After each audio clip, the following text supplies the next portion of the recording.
Mais uma vez, retornamos para continuar as séries, desses vídeos falando a respeito das doutrinas da graça, chamadas normalmente de calvinismo, mas a antiga doutrina da graça, já defendida pelos pais da igreja, depois de alguma forma formulada melhor por Agostinho, na sua disputa com os pelagianos, considerados depois hereges, assim como também os arminianos e Jacobus Arminius, considerado herege, a sua doutrina, mais à frente. E essas doutrinas da graça, que sempre tiveram sua força, de repente, nos últimos anos, em especial com o advento do pentecostalismo e do seu crescimento, então a doutrina arminiana ganhou certo fôlego, especialmente aquela defesa do livre-arbítrio que o homem deve ter para escolher ou rejeitar a Deus, o que na verdade não é uma doutrina claramente bíblica, até porque nós vimos, quando falamos sobre a questão da depravação total, que é a primeira letra, do total depravação, ou a questão de que realmente o homem está morto nos seus delitos e pecados, andando segundo o curso deste mundo, vivendo de acordo com a vontade do diabo, fazendo as vontades da carne e tudo mais. Sendo assim, o homem, então, dificilmente, na verdade, impossível, que o homem possa querer Deus, ou querer buscar a Deus, ou querer conhecer a Deus. Isso é algo inimaginável ao olharmos para as Escrituras. E por que isso é inimaginável? Porque, na verdade, o homem ele é um ser destituído de qualquer bondade moral no que diz respeito ou no que tange quanto a encontrar a Deus ou buscar a Deus. Romanos capítulo 3 deixa isso muito claro. Não há quem busque a Deus, não há quem entenda e tudo mais, Ou seja, todos se extraviaram e almas se fizeram inúteis, Almas se fizeram inúteis. Sendo assim, o homem, então, como falamos na questão da depravação total, o homem não tem capacidade de chegar-se a Deus, de procurar a Deus, de conhecer a Deus, de buscar a Deus para a sua salvação. É impossível, isso é impossível ao homem. A salvação vem do Senhor. O profeta Jonas já tinha dito isto. O apóstolo Paulo reiteradamente apresenta que a salvação é dom de Deus, é por graça exclusivamente sua. Bondade do Senhor. É um Deus de amor, um Deus de misericórdia, porque se ele não amasse e não fosse misericordioso, ninguém encontraria a salvação.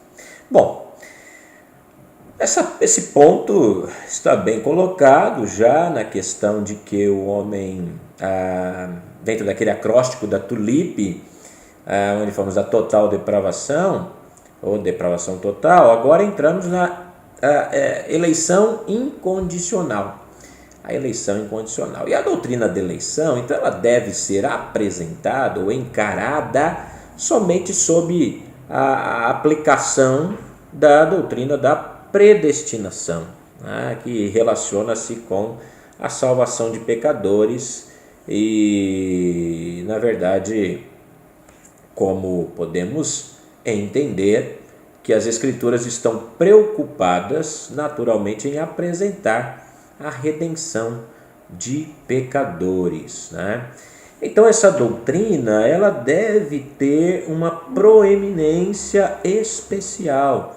Normalmente as pessoas não gostam muito de falar de predestinação, de eleição, dizem que causa polêmica. Eu acho que o grande problema da polêmica nessa questão da doutrina da eleição incondicional está relacionado ao eu. O homem não quer de modo algum ser ele o escolhido. Ele quer escolher. É interessante que isso mexe com o ego. Quando nós falamos que o homem ele não tem méritos na salvação, então isso de certa forma traz para ele um desconforto, por assim dizer, né? Porque temos aprendido aí por anos, desde o advento, especialmente desde o advento do pentecostalismo, volto a afirmar isso, no século XX, com um grande advento, então, e especialmente no Brasil, aí, a partir de 1940, 1950, essa doutrina de que o homem é quem decide ganhou muita força. E alguns tentam misturar um pouco de arminianismo com um pouco de calvinismo e faz uma salada de frutas sem nenhuma definição clara de fato da doutrina da eleição e a doutrina da salvação. É certo que a Bíblia fala claramente sobre eleição, sobre predestinação. Então a gente tem que tratar do assunto, olhar para a Bíblia e ficar com as Escrituras. É óbvio que os nossos desejos pessoais, às vezes os nossos pensamentos, eles nos dominam e nós talvez reclamemos com Deus, achando que Ele é injusto em salvar uns e não salvar outros. Eu acho que isso é misericórdia, eu acho que isso é graça, Ele salvar alguns. Aqueles que não são salvos, na verdade, eles não foram alvos do amor salvífico de Deus. Sendo assim, eles permanecem na obscuridade dos seus próprios pensamentos, vivendo desta maneira, vivendo afastado da verdade, sem conhecimento da verdade, sem o conhecimento de Deus. Bom, então voltando aqui, a doutrina da eleição ela é muito importante porque ela fala de redenção de pecadores e, de fato, cremos ser essa uma doutrina proeminente, ou deveria ser uma doutrina proeminente, né, na igreja, porque ela compartilha todos os elementos dessa doutrina de maneira geral, que é um ato de uma pessoa moral e infinita, que é representada como sendo sua determinação eterna, absoluta, imutável e efetiva de sua vontade para salvar aqueles a quem ele escolheu antes da fundação do mundo. Em nenhum aspecto desta escolha eletiva é mais constantemente enfatizado do que o da sua absoluta soberania. Deus é absolutamente soberano para definir essa questão.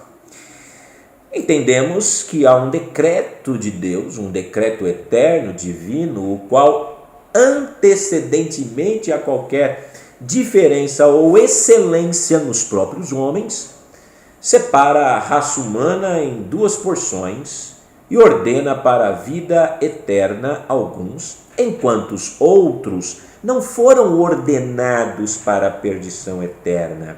Eles simplesmente se mantiveram, ou Deus não se revelou a eles, mantendo-os no caminho que lhes era natural por causa do pecado.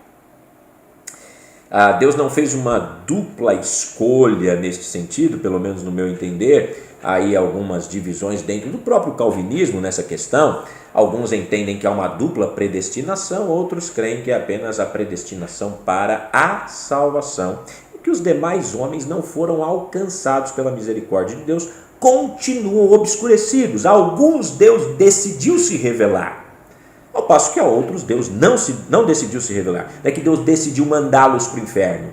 Deus não quis se revelar a eles. E esse é meu entendimento.